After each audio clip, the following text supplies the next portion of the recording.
Hello everyone, today in this video I will show you how to turn off text tone haptic vibration in iPhone 16 Pro Max.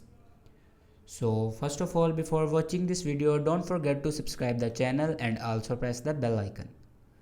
So let's start the video. First of all, open settings and now scroll down and click on sounds and haptics.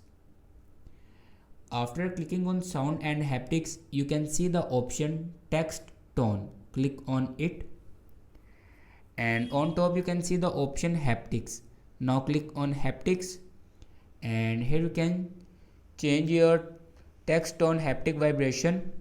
You can select anyone, and if you want to turn off your text tone haptic vibration, then simply select none. After selecting none, your text tone haptic vibration will be turned off. So this is the way to turn off text tone haptic vibration in iPhone 16 Pro Max. Thanks for watching this video.